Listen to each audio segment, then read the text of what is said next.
Hey guys, thanks for watching. Thanks for listening. This is your host Tom Siree from On the Hot Podcast. Today, I have some bonus content for you guys. The bonus content we'll be covering today will be in the sport of boxing. And in today's bonus content video, I'll be sharing my thoughts on Ryan Garcia choosing Derrick James to be his new trainer in his career. So, after Ryan Garcia suffered his first career loss last month to Gervonta Davis in what I believe was the Super Bowl of boxing in the calendar year 2023, he took some time to evaluate what went wrong and to evaluate what's going to be his next step in his career after suffering his first career loss. Of course, there was some controversy, some things that the world of boxing learned after that fight, 24 hours, or less than 24 hours actually after that fight. We actually learned that Ryan Garcia went into that fight injured because the mole and his camp told Gervonta Davis and his camp what was going on. We saw the video of the guy that he was sparring, said that he injured him with a body shot in sparring. We saw that Bernard Hopkins and Oscar De La Hoya were nowhere to be found in Ryan Garcia's corner after losing to Gervonta Davis. We saw Gervonta Davis's team up there. We saw Floyd Mayweather. They were all giving him love up at that press conference, giving him his kudos, his props for fighting Gervonta Davis this young in his career. But where the hell was Oscar De La Hoya? Where the hell was Bernard Hopkins? If Ryan Garcia won that fight that night, their asses would have been up there celebrating with them. Excuse my French, but it's the truth.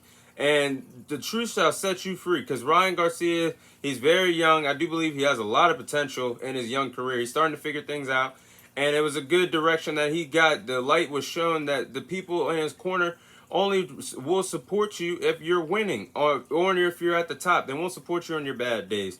Ryan Garcia found that out firsthand after suffering his first career loss last month to Gervonta Davis. So he's been dealing with a lot. I give him his kudos, his props for staying strong. Staying mentally strong as well, and having a positive mindset, looking forward to the next step and next chapter in his young career. So, days after the fight, we actually saw that Ryan Garcia decided to part ways with former trainer Joe Goossen.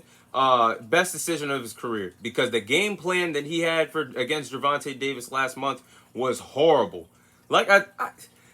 Y'all gotta start listening to me, because I literally touched up on last month's podcast fight prediction between the two fighters. I said that the keys to success for Ryan Garcia, if he had a chance against Gervonta Davis, he had to have a effective jab. He had the reach advantage, the height advantage. Didn't see none of that. Didn't see no defensive work. Didn't see no good counter punches. Everything that I touch up on the game plan, boop. Obviously, they haven't seen it, but I'm saying Joe Goossen, I could have had a better game plan for Ryan Garcia than what he had. All they were depending on that night against Gervonta Davis was a check left hook. And that, obviously, you saw what happened in the second round when Ryan Garcia was aiming for that. He got caught with a counter shot and got dropped to the canvas like a sack of potatoes. That is not going to cut it for you, depending on a check left hook the whole entire fight. But nonetheless, we saw Gervonta Davis win by knockout, obviously. And it was a good decision to move on from Joe Goossen, because that was a horrible game plan for the biggest fight in 2023 and for the biggest fight of Ryan Garcia's young career, to fall short like that and get whooped the way how he did against Gervonta Davis. There was no great game plan whatsoever. But now we're moving on. Ryan Garcia has now signed with Derrick James to get his career back on track, and I'm looking forward to this new partnership. And I'm looking forward to Ryan Garcia moving up to 140 pounds to fight the best of the best at that division. But Derrick James, if you guys don't know, he is a tremendous trainer, one of the best trainers in boxing. This could be one of the best things that Ryan Garcia has ever decided in his young boxing career so far, because Derrick James, he can fix the things that Ryan Garcia needs to work on. His defensive work, his footwork. He can help Ryan Garcia build up an effective jab, because somebody with the height and reach advantage that he has over his opponents, his oppositions, he needs to have something like that in his arsenal. Nothing, and he has the power.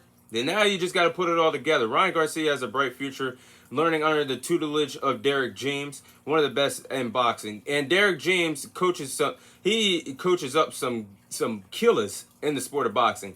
I mean, I'm talking about, he coaches Earl Spence, the unified champion at the welterweight division. He coaches up Frank Martin, one of the top names at 135. He coaches up Jermell Charlo, the undisputed champion at 154 pounds, and Anthony Joshua. So Ryan Garcia is going to be learning from a lot of the top names in boxing, training with Derrick James, and that's going to be the best for him. Imagine him sparring against Earl Spence. He can learn a lot. Frank Martin, he can learn a lot. Jermell Charlo, he's going to learn a lot from this camp, his future camps and training with the big names that the sport of boxing has to offer. I am very, very excited to see what happens with Ryan Garcia. But I think that the future is bright for him. If Derrick James can fix them things up, Ryan Garcia is he'll be back at the top of the mountain. Because he was he's still one of the biggest names in the sport of boxing. He's still a box office attraction. He just has to fix those things. The bad footwork, build an effective jab, being a better defensive fighter, and not depending on a check left hook. And the future is bright for him. At 140, I do believe if he can fix those things, he's going to be a threat at 140 pounds. But right off the bat, as soon as Derrick James fixes Ryan Garcia up, go after Rolly Romero, who is the weakest link at 140 pounds. He should not be the WBA champion right now. Ryan Garcia, go ahead and take that fight. He's already calling you out. That's something that would excite me. Two big hitters in the ring. We already seen the history between the two of them sparring. I've seen that sparring video. I'm pretty sure you guys, if you guys follow the sport of boxing, have seen that video. But yes, please go after Rolly Romero, the weakest link at 140 pounds. Your debut at 140 should be against Rolly Romero for the WBA championship. There should be no problem because DAZN and Showtime just work together with Gervonta Davis and Ryan Garcia fight. You can work together again to make that fight with Rolly Romero. Make it happen. And let's see Ryan Garcia as a world champion because I do believe he can knock off Rolly Romero if the two fight each other. But future is bright for Ryan Garcia. Looking forward to seeing this partnership between him and Derrick James blossom. But that is all the time I have for you guys today. Thank you guys for watching. Thank you guys for listening. This is your host, Thomas Tyree, signing off. And I'll see you guys on next week's episode.